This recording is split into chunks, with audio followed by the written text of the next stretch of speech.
¿Están ubicados en el libro de Oseas? Amén. Entonces vamos a ver básicamente, por supuesto, lo vamos a ver de manera general. Hay algunos detalles en unos capítulos.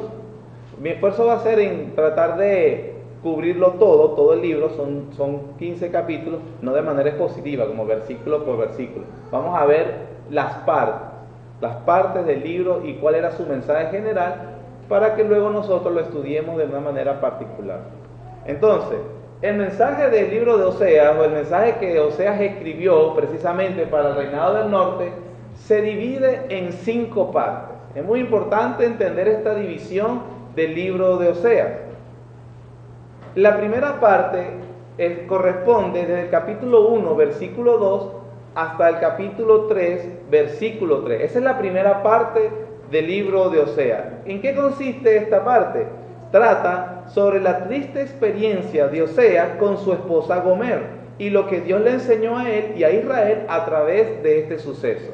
Quienes ya hayan leído este capítulo, definitivamente para los intérpretes es desconcertante, porque Dios le manda a Oseas, según el capítulo 1, a que se case con una prostituta. Entonces, pero eso lo vamos a ver ahorita para entender esa parte. Entonces, esa primera parte del mensaje de Oseas corresponde desde el capítulo 1, versículo 2, hasta el capítulo 3, versículo 3. La segunda parte del libro de Oseas, de su mensaje, corresponde desde el capítulo 4, versículo 1, hasta el versículo 14 del mismo capítulo 4. En esta parte es un resumen de las acusaciones de Dios contra Israel. Nosotros vamos a entender ahorita, cuando vayamos al contenido del libro, y fue parte del medio que utilizó Dios constantemente a través de sus profetas, que sus juicios o sus mensajes fueron en formas de litigios, como una audiencia dentro de un juez. Entonces ponen al fiscal acusador, como Dios pone, como por decir, a los cielos, al mundo, al universo, como testigos de cuál es su contienda contra su pueblo en este momento.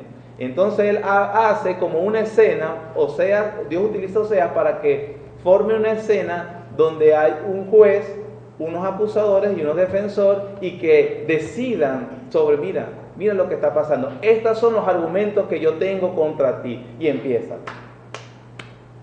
Y por esto, y por esto, y por esto. Entonces está litigando contra su pueblo Israel. Pero esta parte de la segunda parte es un breve resumen. Ustedes ya se habrán dado cuenta, porque en Génesis también nos lo estuvieron explicando en la escuela dominical el pastor David, por ejemplo, que Dios en el capítulo 1 de Génesis nos explica sobre la creación, cómo fue el origen de la creación. Y en el capítulo 2 no es un orden cronológico, como que esto fue lo que pasó después, sino que es la explicación del resumen que hizo en el capítulo 1.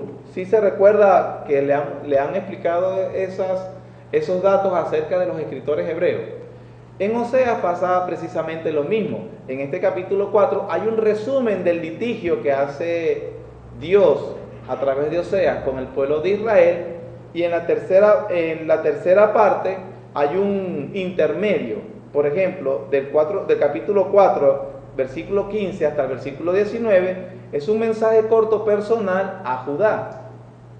Pero en la cuarta parte del libro, desde el capítulo 5, versículo 1, hasta el capítulo 10, versículo 15, que es la parte más gruesa, la cuarta parte, se nos narra otra vez, Oseas retoma la acusación que ya había explicado en la segunda parte y comienza a darla en detalles. Como se habrán dado cuenta, el capítulo 4, versículo 1 al 14 es corto, pero luego agarra 5 capítulos para explicar de manera más detallada en qué consistía la acusación que le tenía Dios a Israel del norte, y también aprovecha y la lleva a su conclusión. ¿Qué es lo que va a decidir? Oseas usa una figura retórica, como que ahora el juez decida, y el juez en este caso es el mismo Dios, que es el juez perfecto. ¿Qué es lo que debe hacer con el pueblo que tanto ha rehusado al arrepentimiento? Entonces, vimos la primera parte, la segunda, la tercera, la cuarta, y la quinta, que corresponden al capítulo 11, versículo 1, hasta el 14, versículo 9, es una presentación de la gracia de Dios que triunfa por encima del pecado y los fallos del hombre. Y es interesante y consolador que a través, cuando usted vea, o cuando veamos, mejor dicho, cuáles son las acusaciones de Dios contra Israel, y que aún así, con todo el juicio que merecían, Dios aún así les da un mensaje de esperanza, y nos los da a nosotros también, porque Dios es misericordioso y clemente, misericordioso y clemente.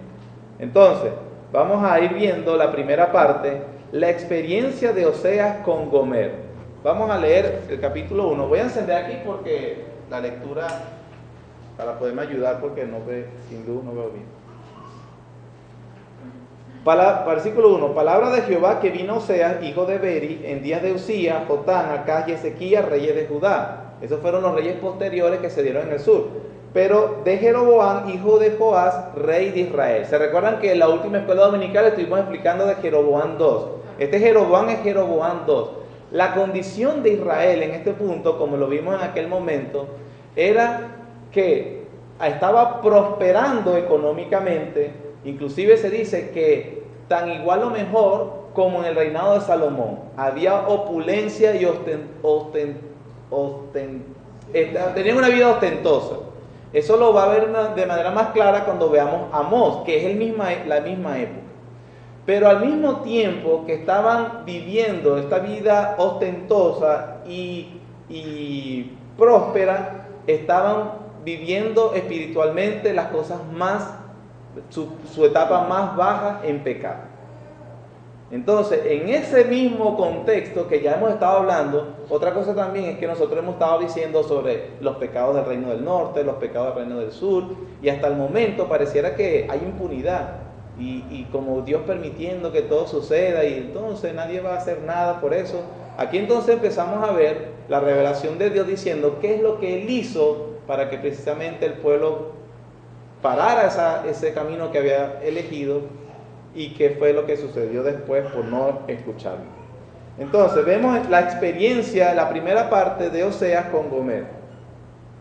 Dice el versículo 2: el principio de la palabra de Jehová por medio de Oseas, dijo Jehová a Oseas: ve, tómate una mujer fornicaria e hijos de fornicación, porque la tierra fornica apartándose de Jehová. Fue pues y tomó a Gomer, hija de Diblaim, la cual concibió y le dio a luz un hijo.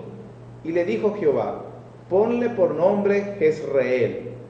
¿Recuerdan ese sitio? Jezreel. ¿Quién se recuerda qué fue lo que pasó? ¿Perdón? No, perdón, que pensé que había escuchado. Jezreel fue el lugar donde precisamente Jehú hizo la masacre a la familia de Acab. Y bueno, del versículo 4 se lo dice, si se hubiese fijado, ahí le dice la respuesta. Ponle por nombre Jezreel, porque aquí a poco yo castigaré a la casa de Jehú por causa de la sangre de Jezreel, y haré cesar el reino de la casa de Israel. Y en aquel día quebraré yo el arco de Israel en el valle de Jezreel. Concibió ella otra vez y dio a luz una hija, y le dijo Dios: ponle por nombre Lo-Ruhama. Lo-Ruhama, hermano, significa no compadecida o sin misericordia. Porque no me compadeceré más de la casa de Israel, sino que los quitaré del todo. Quiero que vean el progreso de la narración, porque empieza que Gomer, la esposa de este profeta, es una prostituta. Y esta prostituta comienza a tener hijos, termina teniendo 3 en la narración. Para este momento, Oseas se está dando cuenta que los hijos no son de él. Es muy probable que los hijos no sean de él. Versículo 7. Versículo 6. Concibió ella otra vez y dio a luz una hija. Y le dijo Dios: ponle por nombre Lo-Ruhama, porque no me compadeceré más de la casa de Israel, sino que los quitaré del todo. Mas de la casa de Judá tendré misericordia y los salvaré por Jehová su Dios. Y no los salvaré con arco, ni con espada, ni con batalla, ni con caballos, ni jinetes. Después de haber destetado a Lo-Ruhama, concibió y dio a luz un hijo. Y dijo Dios, ponle por nombre Lo-Ammi, porque vosotros no sois mi pueblo, ni yo seré vuestro Dios. En la anterior, aparentemente, Oseas podría sospechar que no era su hijo. En el tercer hijo, no, definitivamente ya no es mi hijo, porque Dios le dijo, no es mi pueblo, ustedes no son mis hijos. Versículo 10. Con todo será el número de los hijos de Israel como la arena del mar, y que no se puede medir ni contar. Y en lugar donde le fue dicho, vosotros no sois pueblo mío, les será dicho, sois hijos del Dios viviente. Y se congregarán los hijos de Judá y de Israel, y nombrarán un solo jefe, y subirán de la tierra, porque el día de Jezreel será grande. Abordemos este episodio que ha sido foco de discusión entre los intérpretes. Hay algunas interpretaciones con respecto a este episodio. En primer lugar, hay quienes sostienen que el matrimonio es un matrimonio hipotético. Es decir, que esto nunca sucedió en verdad y que simplemente Oseas está usando un recurso literario para ejemplificar lo que estaba sucediendo entre Israel y Dios, porque definitivamente la historia está para ilustrar eso. La infidelidad que tenía Israel para este momento con respecto a Dios era comparada con la infidelidad que tenía una mujer contra su esposo. Entonces hay quienes dicen que esto nunca sucedió porque cuesta aceptar que Dios haya mandado a hacer algo inmoral a un siervo de él, que lo haya hecho pasar por esa vergüenza tan catastrófica. Además, que en la ley de Moisés estaba prohibido casarse con una prostituta, estaba prohibido casarse con una inmoral o con un inmoral. Entonces, estarían diciendo que Dios no pudo haber mandado a Oseas literalmente a casarse con una prostituta porque significaría que él estuviera en contra de su propia ley. Entonces está la explicación de que es un matrimonio hipotético. La parte difícil de esta explicación es que no existe en todo el libro ni en el contexto nada que insinúe que es un matrimonio hipotético. A Gomer se le dan nombres de su padre, de su familia, todo ese tipo de estructura que explican los intérpretes más avanzados. Es que no hay nada en el libro que insinúe que hay algo hipotético, sino que todo lo que está sucediendo es literal, lo que nos pone en una situación difícil. Entonces Dios sí mandó a Oseas a casarse con una prostituta. Existe entonces el otro punto, o la otra explicación, que dice que realmente fue un matrimonio literal. Y que a pesar de que es difícil aceptar de que Dios en este momento está pidiéndole a Oseas, o mandándole, mejor dicho, que haga un matrimonio que va en contra de su propia ley, algunos dicen, para resolver ese dilema, bueno, soberanamente Dios suspendió sus estándares altos para poder enseñar al pueblo una realidad espiritual más profunda. Esa es la posición que tienen algunos intérpretes, pero nos deja mucho cuestionando el carácter de Dios. Entonces, no parece ser la mejor alternativa. Y hay un tercer grupo de intérpretes que yo creo que definitivamente es el camino que debemos tomar, que realmente toma el matrimonio de Oseas como algo literal, es decir, sí sucedió, pero que cuando Oseas escribe el mensaje, porque él escribe este libro, lo hace en una prolepsis. ¿Qué es una prolexis? Es un recurso literario. Una prolexis es un recurso narrativo que consiste en interrumpir la línea temporal de la narración para darle a conocer al lector un hecho del futuro. Es decir, lo que toman y que definitivamente debe ser, porque es la interpretación que mejor encaja con el estándar de Dios y con la profecía y con lo que Dios quería enseñar, y precisamente ilustra mejor la relación de Dios con Israel, es que cuando Oseas se comprometió en matrimonio con Gomer, ella en el momento no era impura, no se le conocía esa inmoralidad y no tenía ese prontuario que después ya desarrolló, después de casada, de tener muchos amantes. Sin embargo, a pesar de ese matrimonio y de haberse casado con ella, Dios le reveló a Oseas cuál era la inclinación de su esposa y lo que le iba a suceder. Y también Oseas puede verlo de una manera retrospectiva, como cuando él se casó, luego pasa los años, se da cuenta de la inmoralidad y la infidelidad de su esposa, pero él en este tiempo futuro, al hacer una mirada hacia atrás, él puede decir, Dios me mandó a que hiciera eso, a pesar de que él fue el que se casó. Es algo como cuando José se revela a sus hermanos, cuando él está ya como segundo del faraón y sus hermanos están mal porque nos va a castigar, y él le dice, no se preocupen, Dios me mandó aquí delante de ustedes para salvar la vida. José mira el pasado y no es que le quita la responsabilidad a sus hermanos. Quienes hicieron que él llegara ahí fue la traición y la planificación y la malicia de sus hermanos. Pero cuando José mira en retrospectiva, dice, Dios es soberano y definitivamente Él hizo que esto sucediera para gloria de Él y para mi provecho. Entonces, cuando Oseas escribe su libro, lo está haciendo de esa manera. A pesar de que él no sabía en el momento y ella seguramente no tenía no se le había conocido esa inclinación a la inmoralidad, Dios le revela a él, ella es así. Y él después vio lo que lamentablemente su esposa le estuvo haciendo por tanto tiempo. Lo fuerte de esta situación es que Dios toma ese episodio en la vida de su profeta y comienza a describir que exactamente es lo que está pasando entre él y su pueblo. Y él se revela como un marido y a su pueblo como su novia. Y que cuando su novia no confía en él, le está siendo infiel.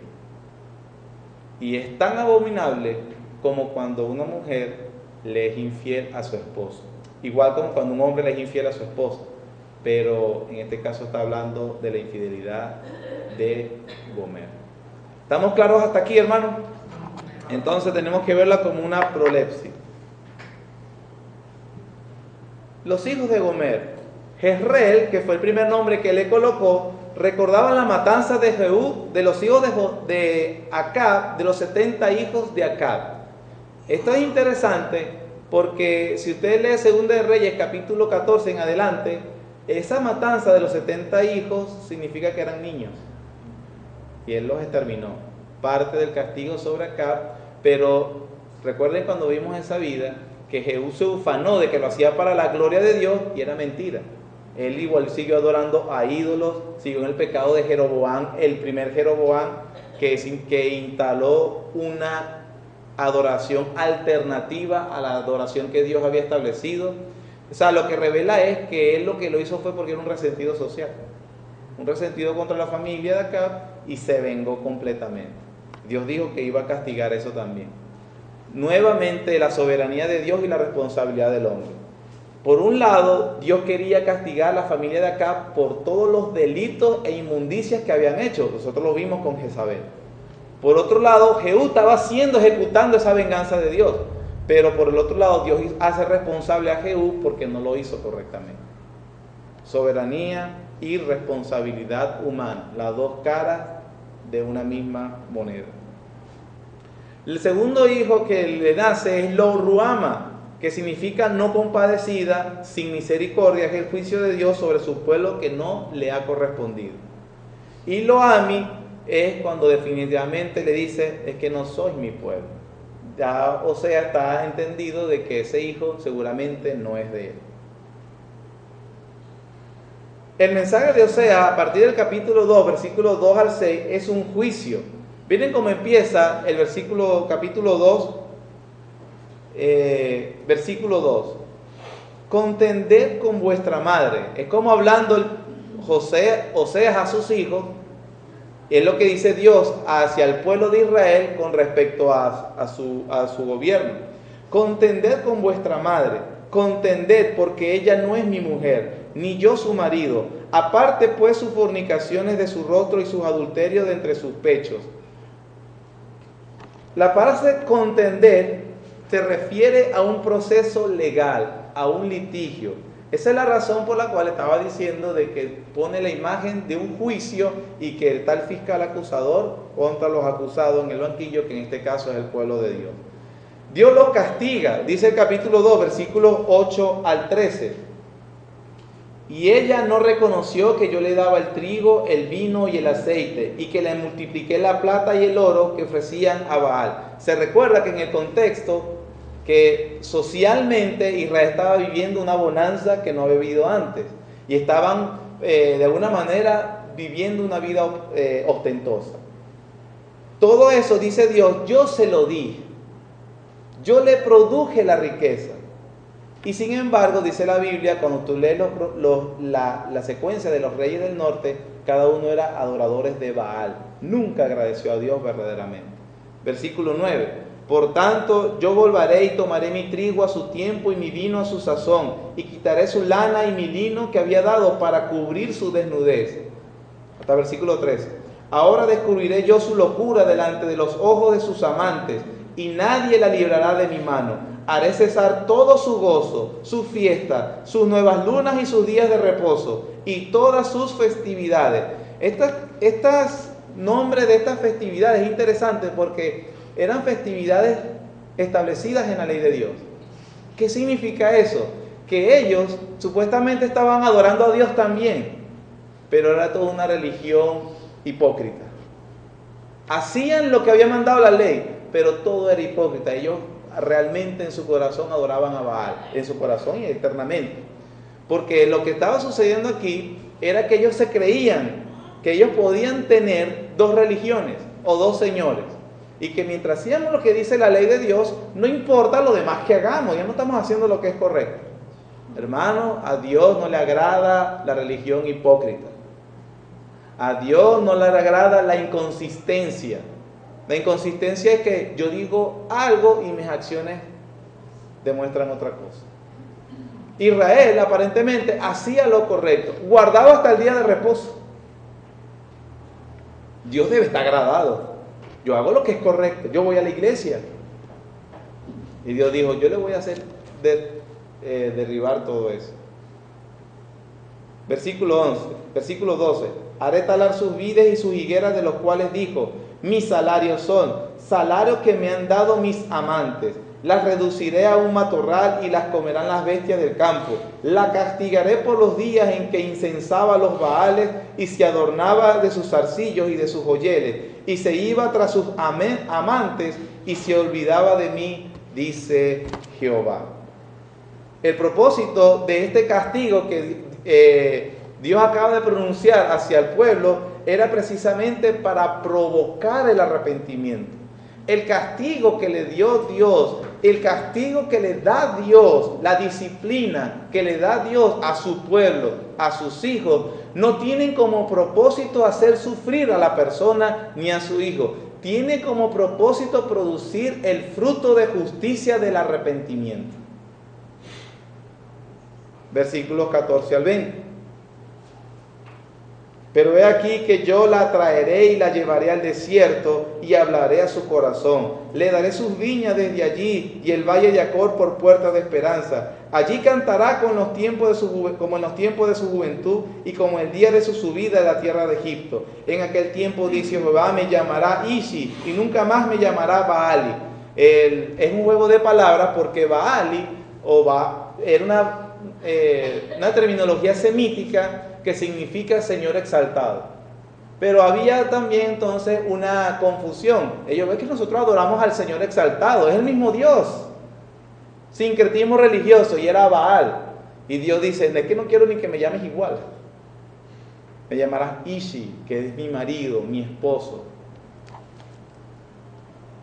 Versículo 17, porque quitaré de su boca los nombres de los Baales y nunca más se mencionarán sus nombres. En aquel tiempo haré para ti pacto con las bestias del campo, con las aves del cielo y con las serpientes de la tierra, y quitaré de la tierra arco y espada y guerra, y te haré dormir segura, y te desposaré conmigo para siempre. Te desposaré conmigo en justicia, juicio, benignidad y misericordia. Te desposaré conmigo en fidelidad y conocerás a Jehová.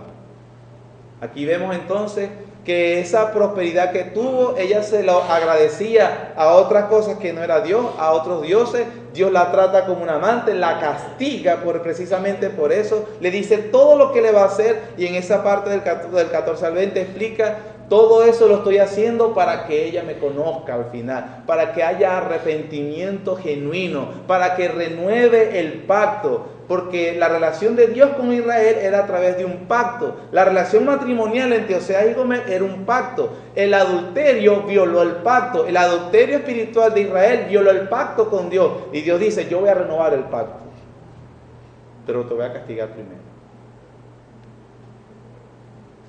Y a través de ese arrepentimiento conocerían a Jehová, como que lo acabamos de leer. Conocer a Jehová en este contexto significa tener esa fe cierta en Dios, que Él verdaderamente quiere que todos sus hijos tengan. Como en Génesis capítulo 15, versículo 6, creyó Abraham a Dios. O sea, confió que realmente lo que le prometió Dios era suficiente para cumplirlo. ¿Por qué, hermano? Porque la falta de conocimiento era el verdadero problema de Israel. El capítulo 2, versículo 8, dice de la siguiente manera: y ella no reconoció que yo le daba el trigo, el vino y el aceite. Había una ceguera de entendimiento de quién era la que lo sustentaba. Capítulo 4, versículo 6: ciertamente hombre no contiende ni reprende a hombre, porque tu pueblo es como los que resisten. Perdón, 4:6, disculpen, versículo 6. Mi pueblo fue destruido porque ¿qué? Por cuanto desechaste el conocimiento, yo te echaré del sacerdocio, y porque olvidaste la ley de tu Dios, también yo me olvidaré de tus hijos. Ese conocimiento no era un conocimiento abstracto, filosófico o natural. Era el conocimiento de la ley de Dios. Y ellos lo rechazaron constantemente. Capítulo 5, versículo 4. No piensan en convertirse a su Dios, porque espíritu de fornicación está en medio de ellos, y no conocen a Jehová. Capítulo 11, versículo 3. Dice: yo con todo eso enseñaba a andar al mismo Efraín, tomándole de los brazos, y no conoció que yo le cuidaba. Efraín es otra manera de referirse a Israel también. Entonces vemos, hermanos, que la razón de la prostitución de Israel como pueblo, de su inmoralidad y de su adulterio espiritual, radicaba en el rechazo y el desconocimiento que tenían de la ley de Dios.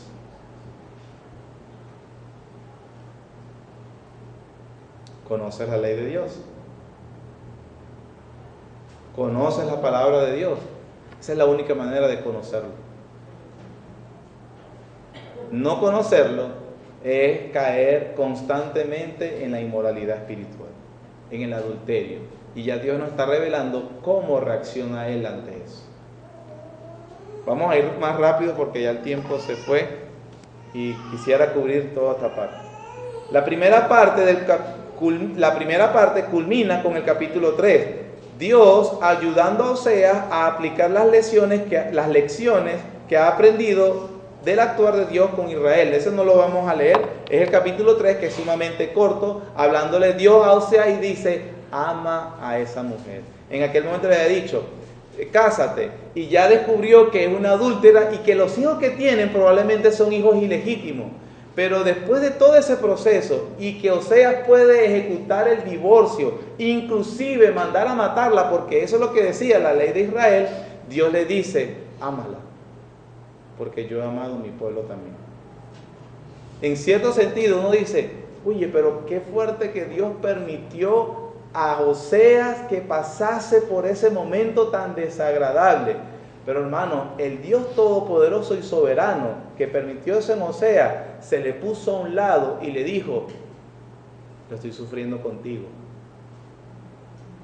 Yo estoy contigo sufriendo esto. El dolor que tú sientes, yo lo comprendo. Porque él precisamente estaba pasando por ese dolor. La situación, sea cual sea la que estemos pasando, Dios la conoce muy bien y nos acompaña. porque él le dijo a Oseas: yo estoy contigo en esta situación. La segunda parte del libro es el resumen de las acusaciones de Dios contra Israel. Es como decir el contenido del libro, del resto del libro, pero muy resumido. Se usa de nuevo el término contender, por eso es la segunda parte, capítulo 4, versículo 1 y 2. Oíd palabra de Jehová, hijos de Israel, porque Jehová contiende con los moradores de la tierra, porque no hay verdad ni misericordia, ni conocimiento de Dios en la tierra. Perjurar, mentir, matar, hurtar y adulterar prevalecen, y homicidio tras homicidio se sucede. Aquí vemos que la sociedad en todas sus estructuras está deteriorada. Y ese deterioro precisamente es por olvidar la ley de Dios. Todos esos denuncias que le hacen es precisamente los últimos 6 mandamientos de la ley. Ellos no amaban al prójimo. ¿Por qué no dicen los primeros 4 que corresponden a la adoración a Dios? Porque hemos visto antes, como se usa en el Nuevo Testamento, que ese es el resumen de la ley, porque amar a Dios implica actuar responsablemente con el prójimo. No amar al prójimo y actuar de manera desconsiderada al prójimo implica que no se ama a Dios. Por eso es un resumen de la ley de Dios.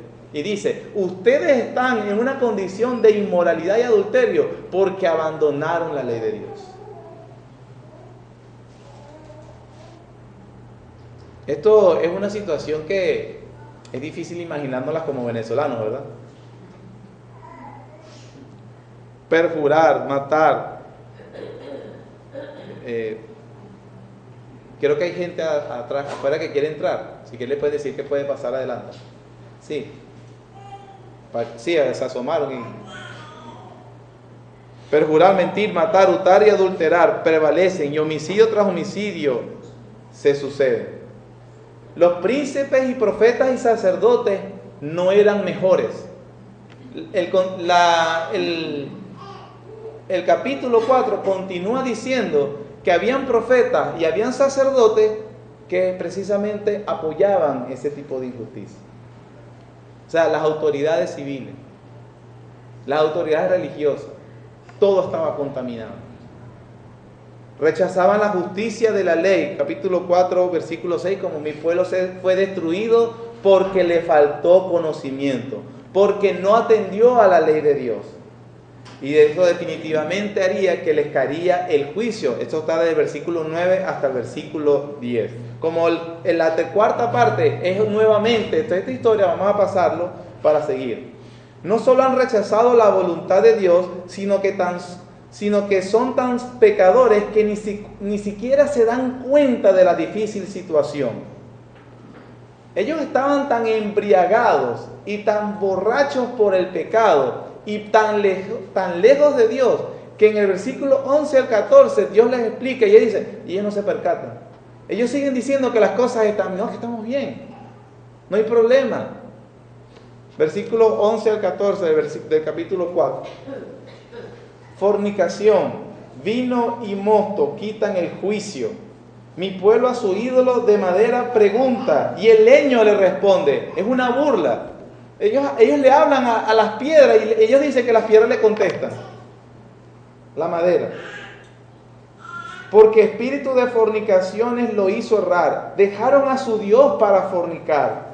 Sobre la cima de los montes sacrificaron e incensaron sobre los collados debajo de las encinas, álamos y olmos que tuviesen buena sombra. Por tanto, vuestras hijas fornicarán y adulterarán vuestras nueras. No castigaré vuestras hijas cuando forniquen, ni a vuestras nueras cuando adulteren, porque ellos mismos se van con rameras y con malas mujeres sacrifican. Por tanto, el pueblo sin entendimiento caerá.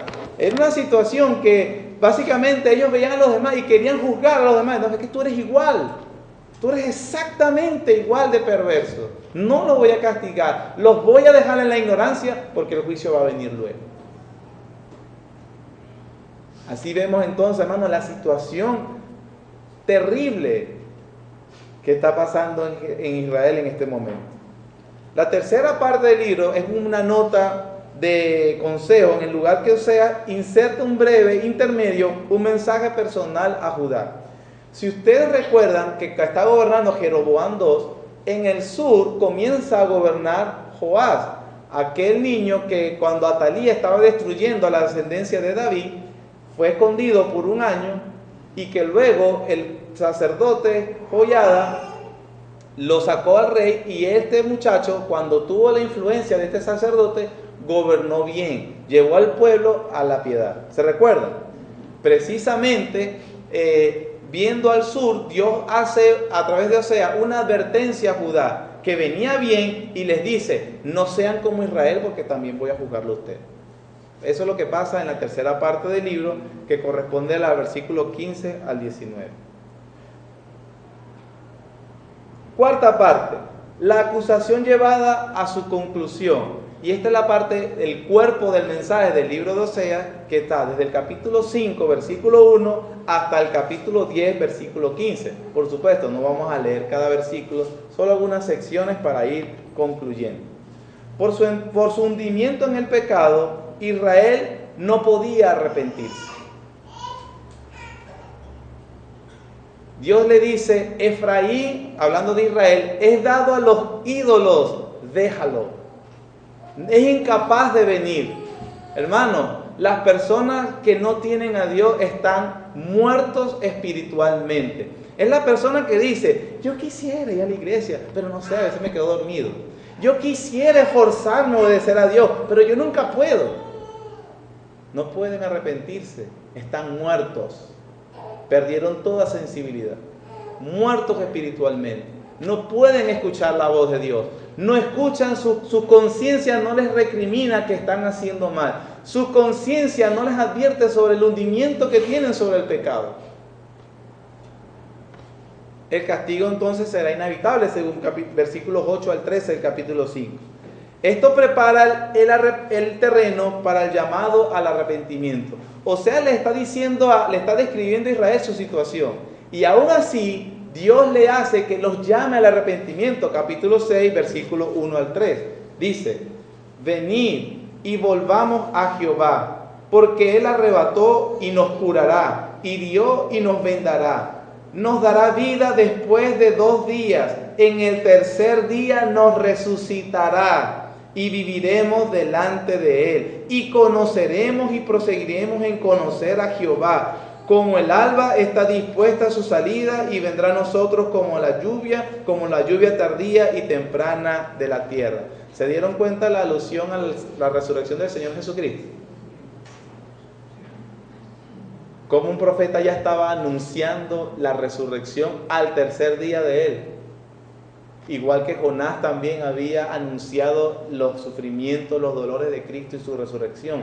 Y que a través de esa resurrección conocerían a Dios verdaderamente. Por eso Pablo en 1 Corintios 15, porque yo os he enseñado lo que asimismo recibí, que Cristo resucitó conforme a las Escrituras. Es muy posible que está citando Osea. La resurrección no fue un invento del siglo I, como muchos críticos quieren hacer. Ya en el siglo VIII antes de Cristo, que es aproximadamente el tiempo de este suceso, Dios se lo estaba anunciando. Vemos a Cristo mismo allí, llamando al arrepentimiento a través de su resurrección. El Señor les recuerda que es por su gracia y no por la bondad de ellos. Doctrinas de la gracia también.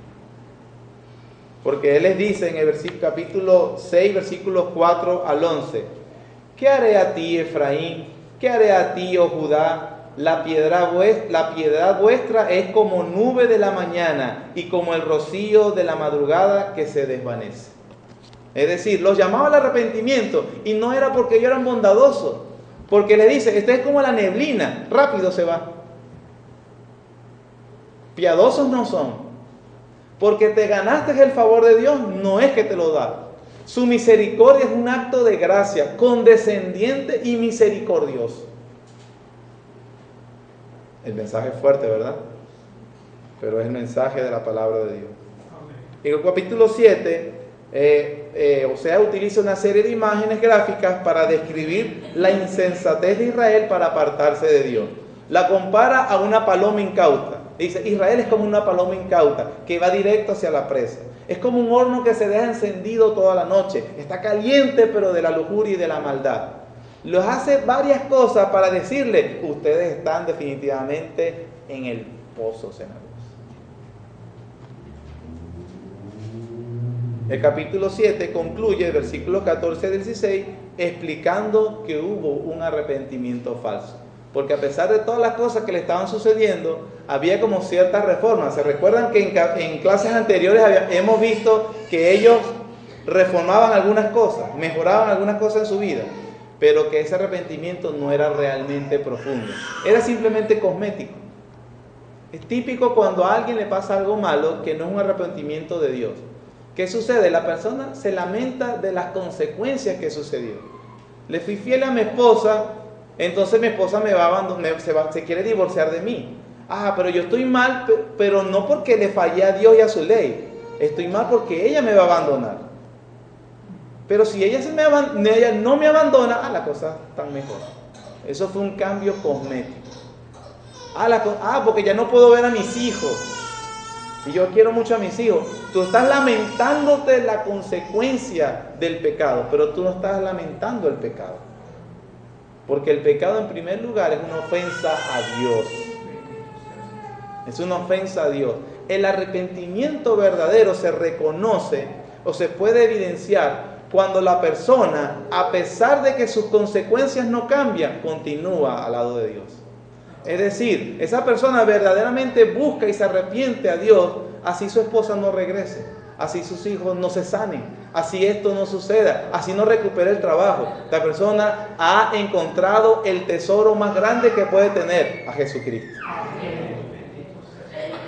Allí vemos arrepentimiento verdadero. Pero una persona que siempre está, es más bien tratando de arreglar el desorden que hizo. Estoy lamentando por la borrachera, ya me quiero apartar de la borrachera, pero porque ha despilfarrado dinero. Pero cuando recupere el dinero, se va otra vez para la borrachera.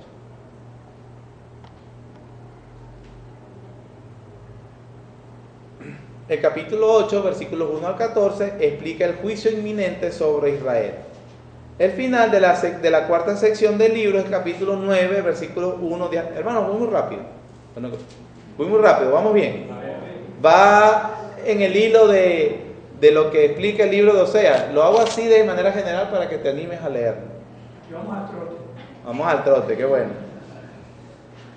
El capítulo 4, que es la parte final de la parte final de la cuarta sección, que van desde el capítulo 9, versículo 1 hasta el 10, versículo 15, se le dan 3 sentencias del juicio inminente que vendrá sobre Israel. Primeramente, el culto verdadero de Israel tendrá su final. Dios no va a aceptar más nada de él. No pasarán unos 100 años y Asiria vendrá y los destruirá por completo. En segundo lugar, no quedará fruto permanente en Israel. Esos versículos 10 al 17. Cuando empieza Dios a hablar con una simbología de que no habrá más fruto, significa que no habrá remanente. Y de hecho eso no volvió a suceder. Israel del norte no volvió a ser Israel.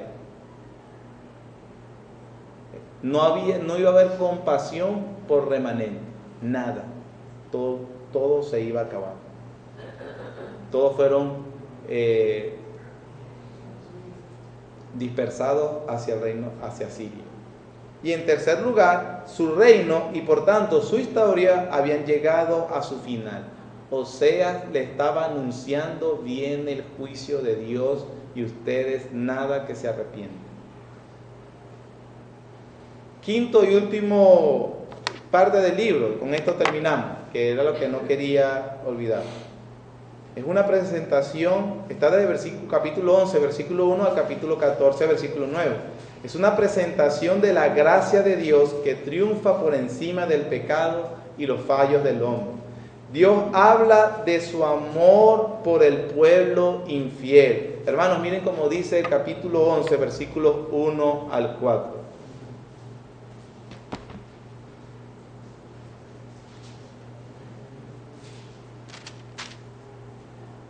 No, perdón, capítulo 14. Vamos a la parte final. Capítulo 14, versículos 1 al 4. Después de todo el litigio que Dios le estaba estableciendo a Israel, miren cómo Él concluye. Vuelve, oh Israel, a Jehová tu Dios, porque tu pecado has caído.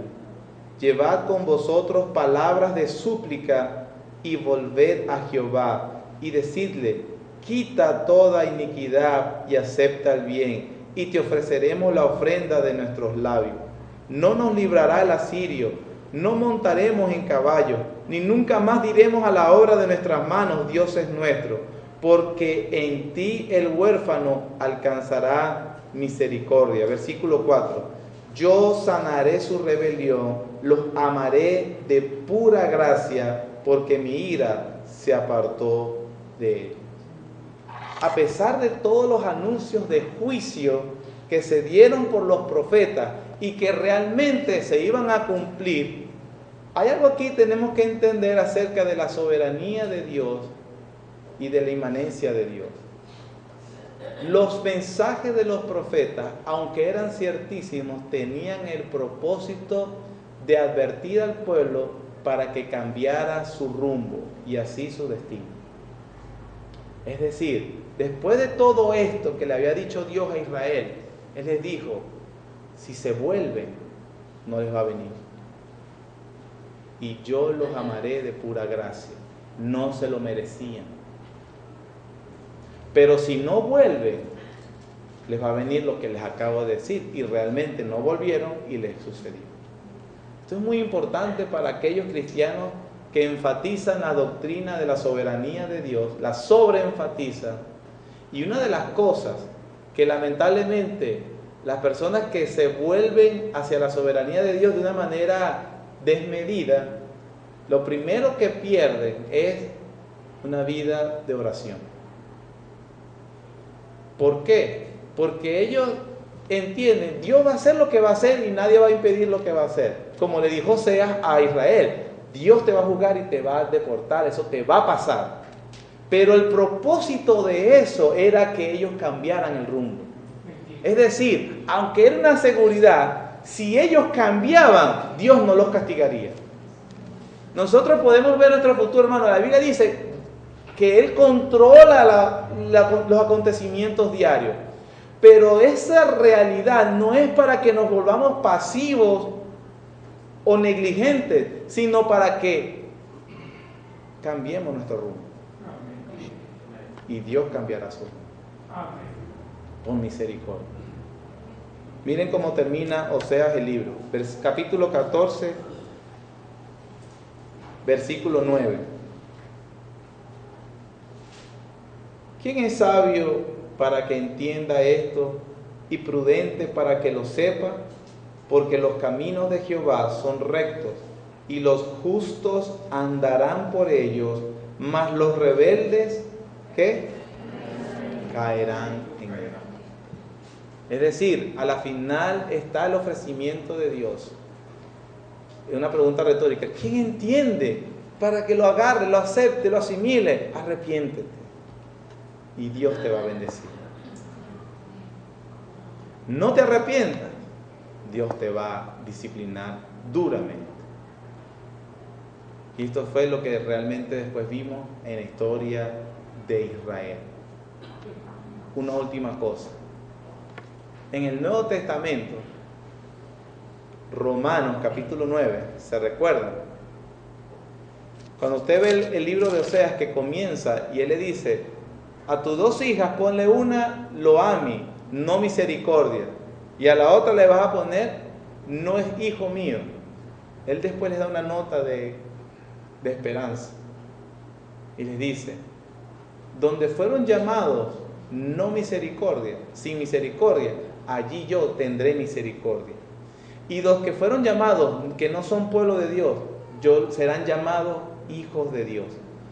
Pablo, el apóstol Pablo, inspirado por el Espíritu Santo, en el capítulo 9, toma esa promesa de Dios, de Oseas, y le dice que esa promesa se cumplió en los gentiles. Nosotros. Y aquellos que no eran pueblo de Dios, en su misericordia Él les dijo, mi pueblo. Y aquellos que no tenían misericordia, Él clementemente tendré misericordia si vienen a través de Cristo. El libro de Oseas, el mensaje de la historia de Israel y precisamente del profeta Oseas, hermanos, es el Evangelio. El Evangelio. Dios contendiendo contra su pueblo infiel, pero ofreciendo misericordia si rectificaba, si se arrepentía, si le buscaba de todo corazón. Como dijo Pablo, como si Dios rogase a través de nosotros, reconcíliate con Dios. Ven a Jesucristo, pídele misericordia. Él te va a perdonar. El que a mí viene, no le echo fuera.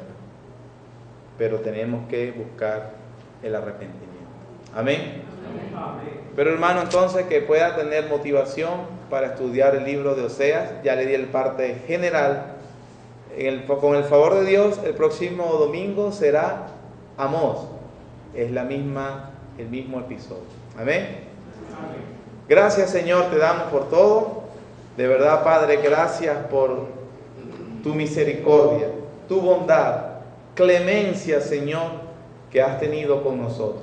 Siendo nosotros, Padre, esa novia infiel, esa mujer adúltera que se fue tras sus amantes, como tú lo haces de una manera tan descriptiva en el libro de Oseas, Señor. Pero a pesar de toda su inmoralidad y a pesar de su testarudez, a pesar de su ceguera, a pesar de lo inmundo que ha caído en su pecado, Señor, nos ofreces misericordia y clemencia en Jesucristo. Alabado seas tú, Señor, por tu misericordia. Bendito, porque no hay Dios como tú, que perdona la iniquidad, que perdona el pecado y se complace en dar misericordia. Gracias, Señor, porque en Jesucristo, si venimos por la fe en arrepentimiento, la hallaremos. En el nombre de Jesús, Señor, permítenos meditar constantemente en estas verdades, Señor, y prepáranos para el culto. Amén y amén.